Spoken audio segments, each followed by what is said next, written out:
प्रश्न है मुरली से, पहले उससे ले लेते हैं। मुरली में बाबा ने कहा है, याद के बल से हिसाब किताब चुकतू करने हैं, वो किस विधि से करें समझाएं। आपके प्रश्न में ही आपका उत्तर है। विधि तो याद की है ना। याद से हिसाब किताब चुक्त करने हैं, विधि ही तो बता रहे हैं बाबा। शायद आपका प्रश्न ये है कि याद से हिसाब किताब चुकतू कैसे होते हैं, तो उसको थोड़ा समझेंगे। अब पहले हम इस शब्द को सुनेंगे, समझेंगे। हिसाब किताब, ब्राह्मण बच्चे बहुत इस शब्द को यूज़ करते हैं, है ना। हमारा ये हिसाब किताब है, हमारा इनसे हिसाब किताब है, हमारा उनसे हिसाब किताब है, या ये मेरा हिसाब किताब है। अब हिसाब किताब से हमारा अर्थ क्या होता है? जब हम कहते हैं ये मेरा हिसाब किताब है, तो इसका मतलब ये होता है कि हम किसी बात से या किसी व्यवहार से इमोशनली डिस्टर्ब हो रहे हैं, है ना। तभी तो ये शब्द कहते हैं ना, हिसाब किताब है, राइट, है ना। क्योंकि दुनिया में तो बहुत सारी बातें हो रही हैं, कितने अटैक्स हो रहे हैं, कितने युद्ध हो रहे हैं, कितने फ्लड फैमिन हो रहे हैं, लेकिन हम उनके लिए थोड़ी कहते ये मेरा हिसाब किताब है। हम अपने लिए हिसाब किताब शब्द कहाँ यूज़ करते हैं? जहाँ पर किसी के व्यवहार या किसी परिस्थिति से हमारी अवस्था ऊपर नीचे हो रही होती है, हमें दुख की, भय की, चिंता की, है ना, या कोई और प्रकार की, है ना। हालांकि हम सिर्फ नेगेटिव को हिसाब किताब समझते हैं, लेकिन वास्तव में जहाँ आकर्षण भी हो रही होती है, वो भी निशानी हिसाब किताब की ही होती है। तो कोई भी परिस्थिति या कोई भी बात जब हमें इमोशनली ऊपर नीचे कर रही है, तो इसका मतलब हम कहेंगे वो हिसाब किताब है। अब दुनिया में तो जब हम अट्रैक्शन फील करते हैं या इंद्रिय सुख अनुभव करते हैं, तो उस समय पर हम ये शब्द नहीं कहेंगे कि ये हमारा कार्मिक अकाउंट है या हमारा हिसाब किताब है। लेकिन बाबा हमें ये भी ज्ञान देते हैं कि जहाँ पर आत्मा आकर्षण का अनुभव करती है या इंद्रिय सुखों का अनुभव करती है, वो भी हिसाब किताब के ही दायरे में जाता है। वहाँ भी कहेंगे हिसाब किताब चल रहा है, क्योंकि कोई चीज़ हमें इंद्रिय सुख भी तब देती है जब उसके साथ हमारा हिसाब किताब होता है। तो ये सारे जो इमोशंस हम अनुभव करते हैं, एक चीज़ होती है स्नेह, शांति, सुख का अनुभव, जिसको हम कहेंगे प्योर फीलिंग्स, शुद्ध भावनाएं। वो तो आत्मा का निजी संस्कार है। लेकिन एक्साइटमेंट, है ना, प्लेजर या भय, दुख, चिंता, या जिसको आप एड्रेनलिन रश कहते हैं, है ना, ये सारी चीज़ें जब होती हैं तो उसको कहेंगे हिसाब किताब। अब हिसाब किताब जो है वो कहाँ पर आता है? जहाँ पर मैंपन और मेरापन है। या तो हिसाब किताब मैंपन मेरापन बनाता है, जहाँ अट्रैक्शन होती है वहाँ हिसाब किताब बनना शुरू होता है, उसका भी पास्ट कुछ ना कुछ लेन देन होता है, इसीलिए वो आकर फिर मैंपन मेरापन जागृत करते हैं। या जहाँ पर दुख का भी अनुभव होता है या कोई घबराहट हो रही है, भय हो रहा है, उसका कारण भी मैंपन मेरापन होता है। बात ठीक है ना, है ना, कि मैंपन मेरापन जहाँ नहीं होता वहाँ कोई ये नहीं कहेगा कि हिसाब किताब है। तो जहाँ अट्रैक्शन हो रही है, जहाँ अच्छा लग रहा है, वहाँ भी हिसाब किताब बन रहा होता है, और जहाँ बुरा लग रहा होता है वहाँ भी हिसाब किताब बनता है और वो हिसाब किताब का आधार है मैंपन, मेरापन। तो जब बाबा कहते हैं कि बाबा की याद में रहने से हिसाब किताब चुकतू होते हैं, तो उसका अर्थ क्या होता है कि जब हम बाबा की याद में बैठते हैं तो पहले तो हमें अपने को आत्मा समझना है, तब हम बाबा की याद में बैठेंगे। तो बाबा की याद की विधि क्या है? मैं आत्मा मेरा बाबा, है ना। मैं आत्मा मेरा बाबा के बिना याद नहीं हो सकती। याद के का फॉर्मूला ही है मैं आत्मा और मेरा बाबा। जब हम मैंपन को इस पूरे पुराने संसार से निकाल मैं आत्मा के स्वरूप में बैठते हैं, और जब हम सारी दुनिया के वस्तु संबंध शरीर से भी मेरापन निकाल कर बाबा से सर्व संबंध और सर्व प्राप्तियों का अनुभव करते हैं, उसका रस लेते हैं, तो उसे कहते हैं हम याद की यात्रा। और जब हम याद की यात्रा करते हैं तो पहले पहले तो यात्रा होती है अभ्यास के रूप में, है ना। हम पहले अभ्यास करते हैं, मैं आत्मा का अभ्यास और बाबा के साथ सर्व संबंधों का और सर्व प्राप्तियों के अनुभव करने का अभ्यास। लेकिन धीरे धीरे जैसे जैसे अभ्यास बढ़ता जाता है तो अनुभूति होने लगती है ना। और सच में वो अवस्था बनने लगती है कि मैं आत्मा हूँ, ये जैसे अनुभव में स्थित हो जाता। और मेरा एक बाबा दूसरा न कोई, एक बाबा मेरा संसार है। बाबा से सर्व संबंधों का सुख और बाबा से ही सर्व प्राप्तियों की अनुभूति आत्मा को जैसे गहरे रूप से, बिल्कुल आंतरिक रूप से होने लगती, तो उसको कहेंगे याद की पक्की अवस्था। और जब ऐसी याद होती है तो फिर हम नष्टोमोहा होते जाते हैं। अब आप देखो दुनिया में जब आलस होता है ना तो समझते हैं कि कर्म करना हिसाब किताब है, लेकिन कर्म क्षेत्र पर कर्म तो करना ही है। और जब भी कर्म किया जाता है तो कर्म का एक संदर्भ होता है ना। कर्म अभी कहीं जंगल में जाके कर्म थोड़ी करेंगे। कर्म तो फिर शरीर में बैठेंगे, संबंधों के बीच रहेंगे, कोई एक कॉन्टेक्स्ट होगा, संदर्भ होगा, तब तो कर्म करेंगे ना। तो जब हम कर्म क्षेत्र में होते हैं तो कर्म करना ये तो आत्मा का नेचुरल स्वरूप है, ये तो आत्मा का कर्तव्य है। लेकिन ये जो कर्म करना है, जब इसमें मैंपन, मेरापन आ जाता है तो उस कर्म में, वो कर्म करते हम सुख का, शांति का, खुशी का अनुभव नहीं करते, लेकिन हम टेंशन का, फियर का, है ना, बहुत सारे अन्य अनुभव करते हैं, या कई बार एक्साइटमेंट का अनुभव करते हैं। लेकिन कर्म वास्तव में किस अवस्था में किया जाना चाहिए?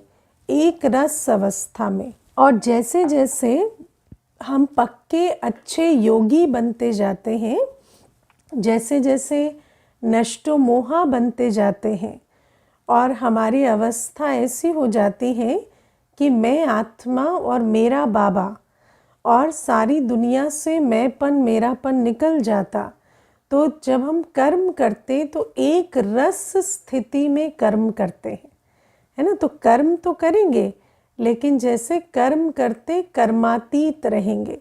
कर्म करते हमारी अवस्था ऊपर नीचे नहीं होगी। कर्म करते हम सुख स्वरूप, शांत स्वरूप होकर, निमित्त भाव से, ट्रस्टी होकर कर्म करेंगे। क्योंकि जब मैंपन, मेरापन नहीं है तो किस भाव से कर्म करेंगे कि मैं बाबा का, और बाबा ने ये जिम्मेवारी दी है तो इसको मैं निभाता हूँ। तो जब ऐसी अवस्था हो जाती है तो उसको कहेंगे हिसाब किताब चुकतू हो गया, है ना। तो हिसाब किताब चुकतू होने की विधि क्या है? योग। और हिसाब किताब चुकतू होने का लक्षण है कि कर्म करते हम एक रस कर्मातीत अवस्था में रहकर कर्म करेंगे।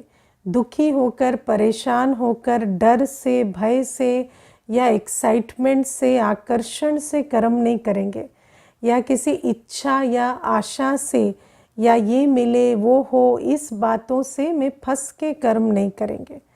तो बाबा कहते हैं याद के बल से हिसाब किताब चुकतू होते हैं। अब ये है एक चीज़। दूसरी बात है जो हमारे पुराने, क्योंकि मैंपन मेरापन हमने 63 जन्म से मैंपन मेरेपन के आधार से कर्म किए, और उस कर्म में दुख भी दिया, उस कर्म में पाप भी किया। तो उन सारे विकर्मों के आधार से इस समय हमारे सामने बहुत सी ऐसी परिस्थितियाँ आती हैं जो प्रतिकूल होती हैं, है ना? आती हैं कि नहीं? ऐसी परिस्थितियाँ आती हैं जो प्रतिकूल हैं, जो फेवरेबल नहीं है। तो जब ऐसी परिस्थितियाँ आती हैं तो मूलतः 3 द्वार से आती हैं। एक शारीरिक और मानसिक व्याधि, है ना? शरीर का रोग शोक आता है, या मन में उलझन होती है ना? आजकल देखो मेंटल डिजीज़ या मेंटल इलनेस जिसे कहते हैं, तो वो भी क्या है? पुराने विकर्मों का फल है। फिर संबंध के तरफ से आती है। कई बार संबंध जो है वो इतने प्रतिकूल है कि जीना मुश्किल हो जाता है ना? किसी के साथ उठना बैठना, बोलना चलना, हर चीज़ में दिक्कत आ रही है।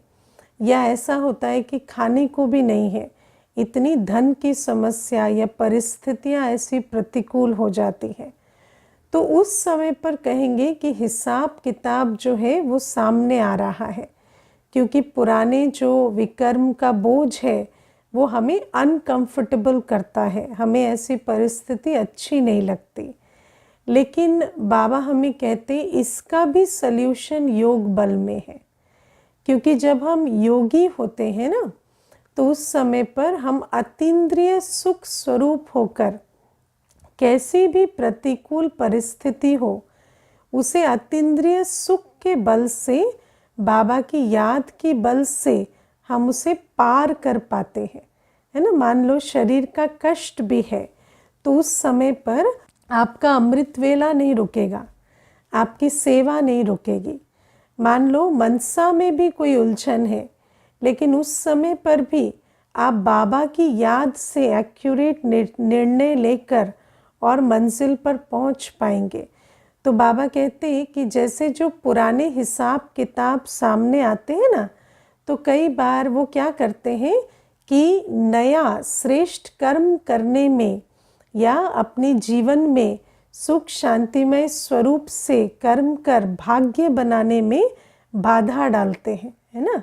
वैसे तो दुख बहुत अच्छा है अगर वो हमें पाप से बचाता है, क्योंकि आजकल क्या है ना, बहुत जिसको मनुष्य सुख भी कहता है वो भी अति में हो जाए तो क्या करता है, ज़्यादा पाप ही करता है ना? इसीलिए आजकल तो अच्छा है कि थोड़ा बहुत मॉडरेट परिस्थिति रहे, क्योंकि जिसको हम कहते बहुत सुख, तो बहुत सुख से फिर पापी बनने लगते हैं, तो उसकी बात नहीं है। लेकिन जब हम कहते हैं कि पुराना हिसाब किताब, तो पुराना हिसाब किताब बुरा क्यों है? क्योंकि वो हमें संगम युग का समय और संगम युग का श्वास सफल करने में बाधा बन जाता है। पुराना हिसाब किताब जब सामने आता है तो कई बार ऐसा होता है कि संगम युग में जो हमें याद की यात्रा करनी है, पवित्रता की धारणा करनी है, सेवा करनी है, उनमें अड़चन या विघ्न पड़ने लगते हैं। अब मान लीजिए मित्र संबंधी, जैसे आज बाबा ने कहा कि मानो कोई बहुत कामी होते हैं तो फिर क्रोध में आकर मारपीट भी करने लगते हैं। तो ऐसे भी अगर संबंध आसपास हो तो पवित्रता की धारणा में बहुत मेहनत लगती है। या मान लीजिए शरीर में या मनसा में कोई व्याधि है तो फिर बाबा की याद में रहना, सेवा करना, ये मुश्किल हो जाता है। लेकिन बाबा कहते ये हिसाब किताब भी योग बल से चुकतू होते हैं, कैसे कि हम बाबा की याद से रुकते नहीं और बाबा से शक्ति लेकर उस तन का, मन का, धन का, संबंध का जो भी विघ्न है उसके रहते हुए भी हम अपनी संगम युगी कमाई कर सकते हैं। इसको कहते हैं बाबा की याद से हिसाब किताब चुकतू होना। तो एक तो होता है संस्कार परिवर्तन, जो मैंने पहले समझाया कि जब हम बाबा की याद में रहते हैं तो हमारे जो 63 जन्मों के मैंपन, मेरेपन के संस्कार हैं वो बदलते हैं, क्योंकि मैं आत्मा और मेरा बाबा पक्का हो जाते। और दूसरा है जो पुराने विकर्मों के आधार से जो विषम परिस्थितियां सामने आती हैं, उन परिस्थितियों के बावजूद हम अपना संगम युगी कर्तव्य कर भाग्य बना पाते हैं। तो इसको कहेंगे कि हिसाब किताब बाबा की याद से चुकतू होते हैं। अब आप देखो, बाबा ने हमें आज कहा कि हिसाब किताब चुकतू करने की 2 विधि है। एक है याद के बल से, दूसरा है सजाओं के बल से। अब सजाओं के बल से बाबा कहते हैं कि तुम पवित्र तो बन जाएंगे लेकिन ऊंच पद नहीं पाएंगे, है ना। ऐसा क्यों? क्योंकि सजाओं के बल से भी जब अंत में सजाएं मिलती है ना, सजाएं कैसे मिलती है? सूक्ष्म वतन में। तो जब सूक्ष्म वतन में सजाएं मिलती हैं तो उन सजाओं के आधार से आत्मा का संस्कार तो परिवर्तन हो जाता है, आत्मा का मैंपन, मेरापन तो छूट जाता है, लेकिन ऐसा नहीं होता कि आत्मा कोई संगम युग की कमाई कर ले या पुरुषार्थ कर ले, है ना। तो बाबा मैंपन, मेरेपन से तो छुड़ा देते हैं। जैसे एक बार गुलजार दादी जी ने अपना अनुभव सुनाया था कि मान लीजिए किसी के अंदर अपने रूप को लेकर बहुत मेरापन है ना, किसी के अंदर अपने शरीर को लेकर, अपनी ब्यूटी को लेकर बहुत मेरापन है। तो सूक्ष्म वतन में आत्मा पहुंची, है ना, और उसका संस्कार क्या है? मेकअप करना, क्रीम लगाना, पाउडर लगाना। तो मानो सूक्ष्म वतन पहुंची और सामने बहुत बड़ा सा आईना है और बहुत सारा मेकअप का सामान रखा है। तो आत्मा क्या करेगी? सीधा जाएगी और उसको लगाना शुरू कर देगी, क्योंकि उसका तो संस्कार है ना। तो जैसे ही उसको लगाएगी, क्रीम लगाया तो चेहरा जल गया, है ना। कंघी लगाई बालों में तो कंघी फंस गई और कंघी निकले ही ना। तो फिर क्या होता? वो जो आकर्षण थी उसके प्रति वो हमेशा के लिए ख़त्म हो जाती। जैसे आप विचार करो, कोई आपकी बहुत प्रिय वस्तु होती है, लेकिन उस वस्तु के साथ, है ना, मान लीजिए कोई बहुत प्रिय वस्तु है, कोई, मुझे अभी पीछे कोई सुना रहे थे कि हेयर ड्रायर था, तो सारे दिन आधे आधे घंटे हेयर ड्राइंग चलती थी, लेकिन हेयर ड्रायर ने एक दिन करंट मार दिया, तो कहती अब हेयर ड्रायर छूते भी नहीं है। तो आप सोचो कि ये जो नष्टो मोहा है, इसको कितना समय लगता है? 1 सेकंड लगता है, लेकिन ये होने के लिए बाबा कहते हैं अगर अभी पुरुषार्थ नहीं करेंगे तो फिर अंत में सजाएं खाकर इस प्रकार से नष्टो मोहा होंगे। और जब नष्टो मोहा हो जाएंगे तो ठीक है, वो जो संस्कार था वो तो ख़त्म हो गया अटैचमेंट का, लेकिन वो जो कमाई थी संगम युग की वो तो नहीं कर सके ना।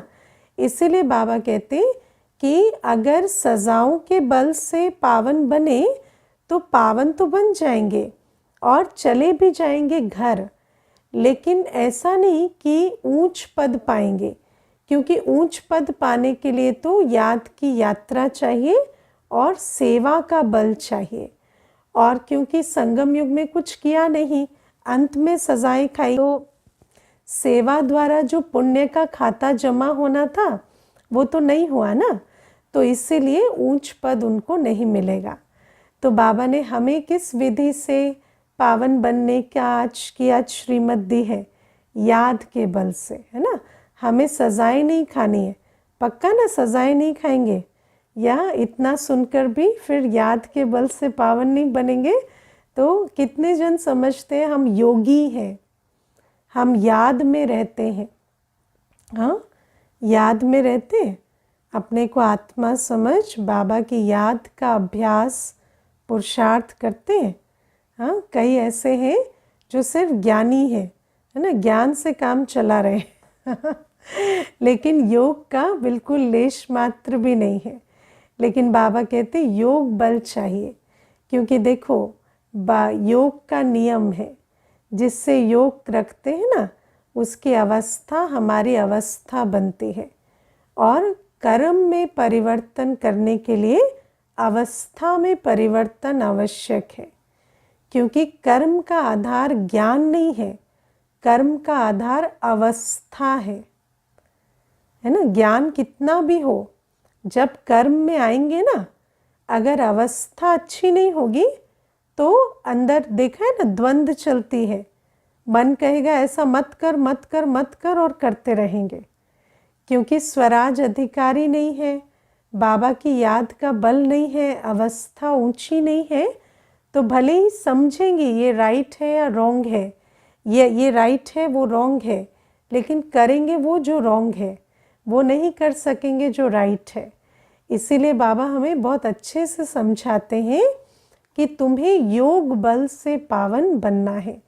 क्योंकि जब भी परिस्थितियां प्रतिकूल आती हैं, तो प्रतिकूल परिस्थितियां जो पुराने विकर्मों का फल होती हैं, उनका सबसे बड़ा अभी जो इफ़ेक्ट होता है वो ये होता है कि वो नया विकर्म बनवा देती है। क्योंकि अगर हम बाबा की याद में नहीं है और बाबा की याद की बल से ऊंची अवस्था नहीं बनाई है, तो परिस्थिति तो बिल्कुल खींचकर विकर्म बनवा देती है। तो ये बात अटेंशन देने की है। फिर आज बाबा एक बहुत अच्छी बात समझाते हैं। एक तो बाबा धीरज देते हैं, है ना। दुनिया में तो कहते हैं कि अभी 40,000 वर्ष तुम्हें ऐसे ही कलयुग में रहना है, लेकिन बाबा कहते नहीं बच्चे, और थोड़े दिन है ना। कितना अच्छा लगता है ना सुन के कि इस दुख और बीमारी की दुनिया में और थोड़े दिन है, कोई ज़्यादा दिन नहीं रहना है। तो बाबा कहते धीरज धर मनवा, तेरे सुख के दिन आए कि आए। और फिर बाबा हमें कहते हैं कि धीरज धरो, और ये भी समझो कि जैसे अंत में सारी बीमारी उछल खाएगी, है ना। तो बाबा कहते हैं कि जब हम बाबा के पास आते हैं तो जो 5 विकारों की बीमारी है वो बहुत उछल खाती है। अभी पीछे ना मेरे पास एक कुमार भाई आया था, तो कहता कि दीदी मुझे लगता है ना मैं ज्ञान छोड़ दूँ। तो मैंने कहा क्यों? तो कहता कि मैं पिछले 7 वर्षों से ज्ञान में हूँ और मैं बहुत अच्छे से योग करता हूँ, लेकिन आजकल मुझे ऐसा लगता है जैसे मेरे मन में बहुत तूफ़ान आते हैं और जैसे मैं अंदर से बहुत रेस्टलेस हो जाता हूँ। तो मुझे ऐसा लगता है जैसे मैंने कोई गलत रास्ता पकड़ रखा है ना। तो मैंने उसको कहा कि देखो, कई बार क्या होता है कि जब हम कोई दवाई खाते हैं तो उस दवाई से कुछ एक असर होता है। जैसे बाबा मुरली में कहते थे कि वैद्य जब दवाई देते थे ना, तो कहते थे इससे सारी बीमारी बाहर निकलेगी, तो तुम घबराना मत। तो कई बार क्या होता है कि बीमारी ख़त्म होने से पहले दवाई का क्या क्या असर होगा वो ना जानने के कारण दवाई खा लेते हैं और सोचते हैं बीमारी तो एकदम ठीक हो जाएगी, लेकिन जब वो असर आता है तो घबरा जाते हैं कि ये तो सोचा नहीं था और बीमारी ठीक होने की बजाय ये क्या अजीब अजीब चीज़ें हो रही हैं। तो बाबा भी हमें इसीलिए ये जो योग की दवाई है इसके लिए ये बात समझाते हैं कि जब हम योगी बनते हैं तो पुरानी बीमारी, सारी 5 विकारों की जो बीमारी है ना वो बाहर निकलेगी, और बाहर निकलेगी तो मनसा में बहुत तूफान आएंगे, ऐसे ऐसे संकल्प आएंगे जो अज्ञान काल में भी नहीं आए थे, है ना। ये बात बाबा हमें पहले से ही समझा देते हैं। जैसे वैद्य पहले से बता देते हैं ना, अच्छा डॉक्टर होता है ना, वो बता देता है कि ये वाली दवाई खाएंगे ना तो थोड़ा सा हेडेक होगा, लेकिन उसके बाद ठीक हो जाएगा, है ना। तो ऐसे ही बाबा तो सुप्रीम सर्जन है, बाबा से अच्छा तो कोई नहीं। तो बाबा भी हमें समझाते हैं कि जब हम बाबा की ज्ञान योग की दवाई खाते हैं तो थोड़ा पांचों विकार जो है वो उछल खाते हैं, और बाबा उसके लिए भी हमें सल्यूशन बताते हैं। क्या करना है? बहुत सहन शक्ति का प्रयोग करना है। सहन शक्ति किससे मिलेगी? बाबा की याद से। और सहन शक्ति का ऑपोजिट क्या है? क्या क्यों करना। तो जब ये उछल खाए ना पांचों विकारों की बीमारी, संकल्पों विकल्पों के तूफान आते हैं, किस किस को आते हैं? देखते हैं कि योगी बनते हैं उतना तूफान बढ़ते हैं, है ना। तो जो योगी बनते हैं उनको समझ में आता है कि सच में ये तूफान आते हैं। तो जब ये तूफान आते हैं क्या करना है? सहन शक्ति का प्रयोग करना है। बिल्कुल क्या क्यों में नहीं जाना, और बाबा की याद से उन सारे भूतों को जैसे ख़त्म करना है ना। और उनके बारे में इतना विचार नहीं चलाना, अपना बाबा की याद में रहे, श्रीमत पर चले और बस, है ना। और उसकी इतनी परवाह नहीं करनी, सहन शक्ति का प्रयोग करना है। फिर धीरे धीरे ये जो सारे तूफान हैं ये विदाई ले लेंगे और हमारी अवस्था जो है वो पक्की हो जाएगी। इसीलिए इन बातों से टेंशन नहीं लेना, क्योंकि कई बार क्या होता है नहीं समझने के कारण। देखो, इसीलिए बाबा सुप्रीम सर्जन हमें अपनी दवाई की खासियत भी समझा देते हैं। ऐसा ना हो कि बच्चे जो हैं वो याद की दवाई तो ले रहे हैं लेकिन फिर परेशान हो जाएं कि ये क्या हो रहा है। इसीलिए बाबा ये बातें सावधानी की तरह हमें समझाते जाते हैं। और बाबा कहते हैं धीरज धरो। धीरज का अर्थ क्या होता है? देखो, बाबा कहते हैं हर चीज़ अपने समय पर होगी, लेकिन बाबा हमें समझाते हैं कि अभी जल्दी ही सत्युग आना है। तो इस समय पर ये ना सोचकर कब आएगा कब आएगा, धीरज धरकर लायक बनना है ना। एक बार एक बहन आई थी तो ज्ञान में नहीं थी, तो मुझे कहती कि मेरी तबीयत ठीक नहीं रहती, है ना, और मेरे माता पिता सोचते हैं इनकी जल्दी शादी हो जाए, है ना। तो क्योंकि हर कोई क्या सोचता है, अपनी मुसीबत दूसरे के गले चली जाए है ना। बात तो यही है, सोचते हैं कि हम क्यों संभालें, कोई दूसरा संभाले। तो कहते माता पिता सोचते हैं कि टाइम ख़त्म ना हो जाए और जल्दी जल्दी इसकी शादी हो जाए, लेकिन शादी के लिए रिश्ता आता है और शादी होती नहीं है। अब ज्ञान में भी नहीं थी तो अभी उसको पवित्रता तो नहीं समझा सकते, लेकिन कहती कि उस कारण से बहुत हमें टेंशन होने लगी है। तो मैंने उनको कहा कि आपको ऐसा नहीं लगता कि अगर शादी नहीं हो रही है तो बीमारी ही ठीक कर लो या शादी ही करना लक्ष्य है?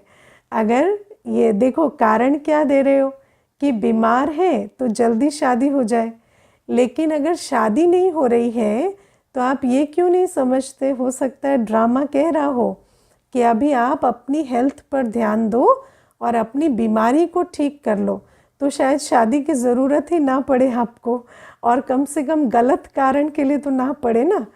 तो बाबा भी हमें इसीलिए कहते हैं कि ये सोचने की बजाय कि कलयुग में इतना दुख है इतना दुख है, कब सतयुग जाएंगे कब सतयुग जाएंगे, बाबा कहते धीरज धरो, कलयुग को सतयुग बनाने और अपने को सतयुगी संस्कारों वाला बनाने में मेहनत करो। थोड़ा समय है, इस थोड़े समय में ये नहीं सोचो कि कब होगा, इस थोड़े समय के एक एक सेकंड का लाभ लो और अपने को लायक बनाओ। तो ये बाबा ने हमें आज बहुत अच्छी श्रीमत दी। और आज बाबा हमें समझाते हैं मन की उलझन के बारे में। तो पहले भी समझा कि मन की उलझन कहाँ आती है, मैंपन मेरेपन से, है ना। जहाँ मेरापन नहीं वहाँ कभी उलझन नहीं आती। और बाबा कहते मेरे को तेरा कर दो तो उलझन समाप्त हो जाएगी। लेकिन आज बाबा एक बहुत अच्छी बात समझा रहे हैं। मेरे को तेरा करने में आज तक हम समझते थे कि शरीर बाबा का, संबंध बाबा के, है ना, वस्तु व्यक्ति जो भी कुछ हमने प्राप्त किया वो सब बाबा का, ये तो समझ में आया। लेकिन आज बाबा कहते हैं मेरा नाम, मेरा सम्मान, मेरा अपमान, ये शब्द भी हम यूज़ नहीं कर सकते, है ना। मेरी ग्लानि हो जाएगी, मेरा नाम खराब हो जाएगा। बाबा कहते इन बातों में भी नहीं जाना है, क्योंकि देखो ये जो ड्रामा है ना, बना बनाया है, ड्रामा में अनेक प्रकार की सीन्स आती हैं। कभी कोई ग्लानि की भी सीन आएगी, कभी कोई कैसी भी सीन आएगी। लेकिन बाबा कहते उस ड्रामा की सीन को बाबा के साथ रहकर साक्षी होकर पार करना है। ड्रामा की जो भी सीन आती है ना, उसको सिर्फ हमें एक चीज़ करनी होती है, पार करना होता है। लेकिन अगर हमारे अंदर मेरापन है और उलझन आ गई तो हम उस सीन में उलझ जाएंगे और उस सीन को सुलझाने की बजाय और ही उसको उलझाते चले जाएंगे और उसको बढ़ा देंगे।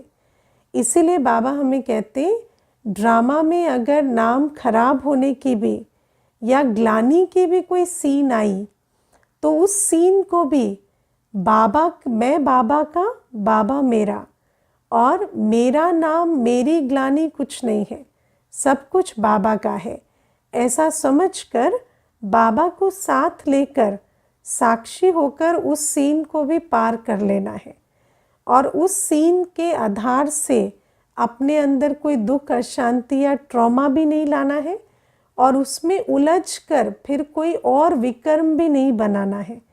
क्योंकि क्या होता है जब ऐसी बात होती है ना, क्योंकि मनुष्य आत्मा को अपनी इज्जत बहुत प्यारी होती है ना। मनुष्य आत्मा को, ये जो समाज में हम रहते हैं तो हमारे अंदर ये नाम मान की बहुत अंदर जैसे प्रोग्रामिंग होती है।